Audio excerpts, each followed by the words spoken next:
All right, as we can see, we've been joined by actor, entrepreneur, founder, and United Football League co-owner, the Grand Marshal for the 66th running of the Daytona 500, Dwayne "The Rock" Johnson.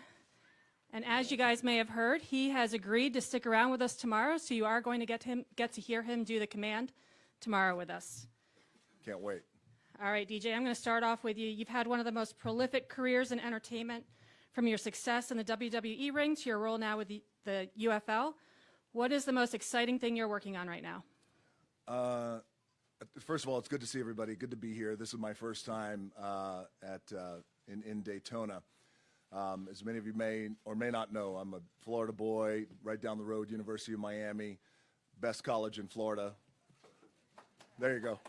We got one. I was looking to get a reaction to that. So it's great to be here. I would say the most exciting thing that I have going on right now is being the Grand Marshal for the Daytona 500. It's awesome. You know, when you are just a sports fan, something like this really becomes an honor and a privilege. So I'm a lucky guy to be in this position in my career to have been asked to be the Grand Marshal and say those four iconic words. Much different than the words I usually hear, which is, honey, don't do that. But super excited about it. And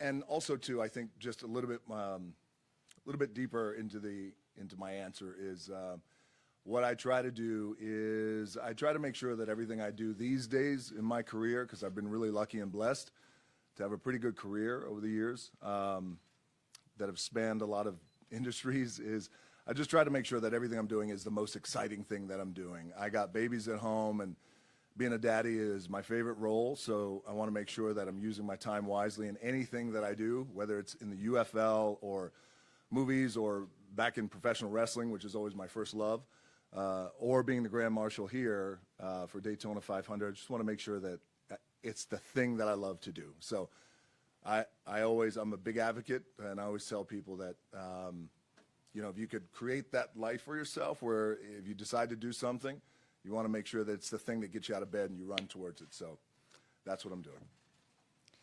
And you recently were able to make 21 wishes come true with the Make-A-Wish Foundation, an organization that we're really close to here at DIS as well.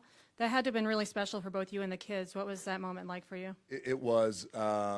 Make-A-Wish is a very special organization, as we all know, and I know you guys work very closely with Make-A-Wish. The drivers work very closely with Make-A-Wish. It is an organization that I hold very close to my heart and my soul and deep in my bone marrow. I had an opportunity when I was 25 years old to grant my first wish, and that was about 8,000 years ago. And it was very special then, and since then I've had the privilege of granting hundreds and hundreds and hundreds of wishes. And it's the reminder, I think, for me certainly, but I feel like it's a reminder for all of us that, man, every life is special, every life has a purpose, every life has a meaning. And I like to say, and I'm sure you guys have participated in Make-A-Wish events, that, you know, as we know, those children and those kids, they're the real heroes. And I always like to say that their parents and their loved ones are the real rock stars, because everybody goes through that challenge, man. So, but it was an honor. And by the way, we did one of the biggest Make-A-Wish events in the history of Make-A-Wish. We did 21 Make-A-Wish kids. We did it in Los Angeles, and it was an incredible day. What was supposed to be, all right, I'm going to spend a couple of hours and then move on. I got to go on to my next thing. Will end up being like an 8-9 hour day, and it was very, very special. That's awesome. And now, moving ahead to tomorrow, the spectacle of the Great American Race. What are you hoping to experience when we finally get out there, and what are you planning for your command to fire the engines tomorrow? Well, what I'm hoping to experience is what I have already been experiencing. I was telling Frank, I got a little kooky last night because I couldn't sleep, and I went to the gym at midnight. And I drove by this Speedway, and all the lights were on, and you just immediately felt the energy. There's a word I like to use called mana, and it means spirit and it's power, and mana is ever present, and it comes from in here, and you felt the mana as I was driving by this Speedway. So what I hope to experience is really what I have been experiencing, which is just this incredible electric energy.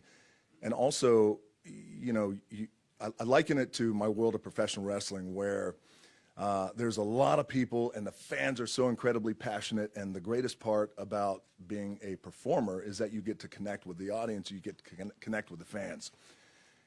And I think my math is kind of shady, but I think it's about 101,500 is the sellout, which is really cool. So I want to experience that. And I want to experience that tomorrow, and I know I'm going to experience this. This is why I didn't want to leave. I had to stay so I can experience that. And my plan for the iconic words of "Driver, start your engine" is just not to screw it up. That's all. And maybe sound halfway cool when I do it, but also I really want to make sure that my words and my energy is a reflection and a respectful reflection of what the drivers need from me, and also what the fans need to kick the race off and to certainly kick the season off. So that's what I hope. Awesome. Well, we have a couple of minutes for a couple of questions, so we'll open up if you raise your hand. We're going to start up front here with Kelly Crandall. Kelly Crandall, Racer.com. I want to talk Kelly. professional wrestling. We have our biggest race tomorrow, WrestleMania, the biggest event for you all. Yeah. A couple years ago, that shifted to a 2-day show. And I'm really curious, how has that been a benefit for both the product and the fans that get to attend and watch those 2 nights? That's a great question. So for those of you who didn't know, as Kelly, right, is it? She had said we've extended WrestleMania, which was for years and years 1 day. Now we've extended it to 2.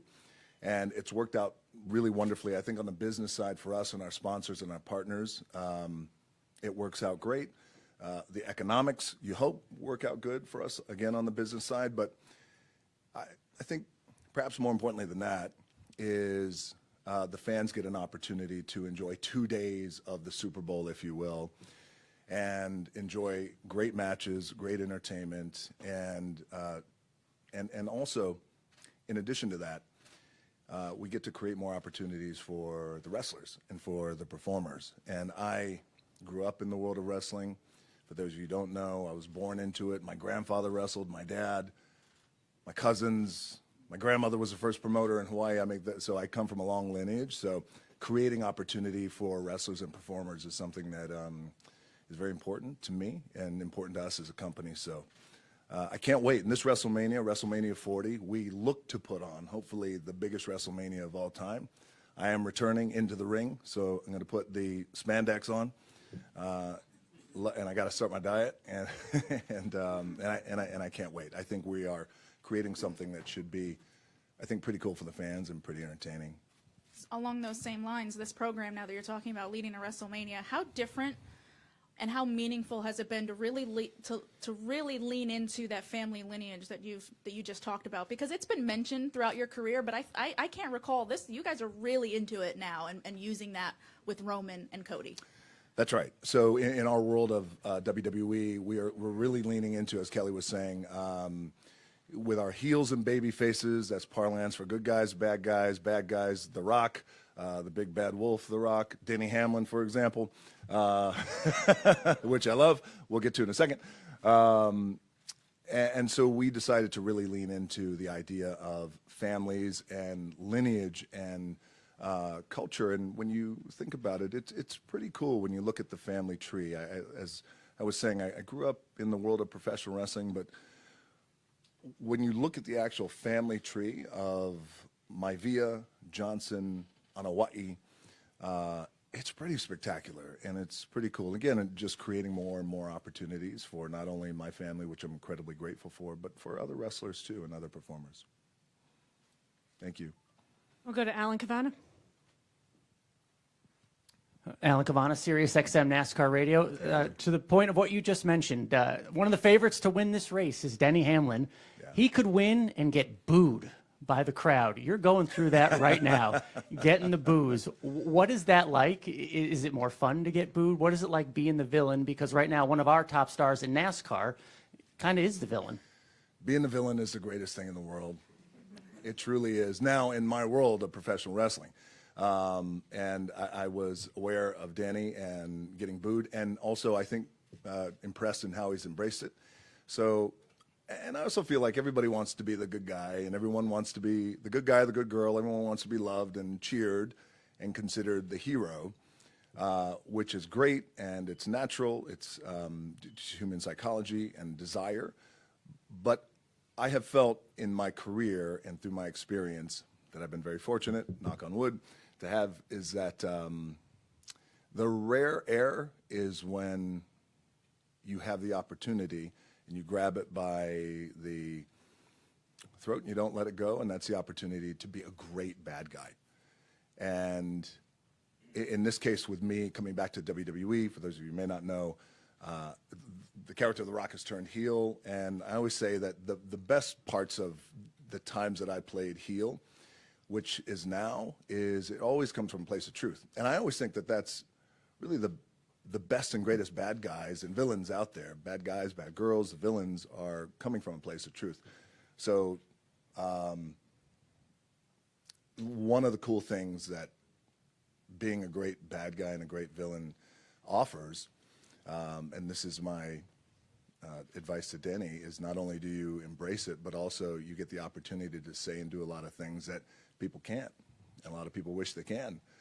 But they don't, so you don't have to. Let me and Denny do the talking and get the booze. Thanks for being here. Thank you, man.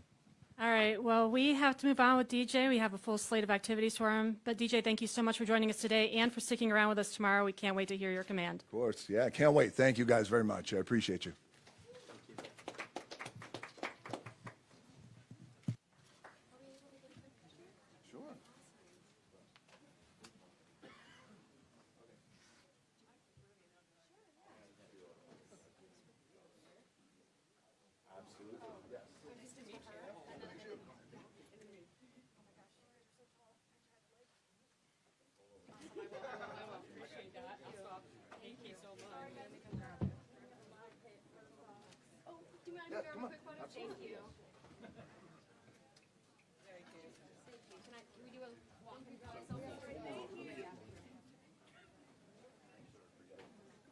Miami, thank you for the applause. Love you, Rock. Appreciate you guys. Thanks, Rock.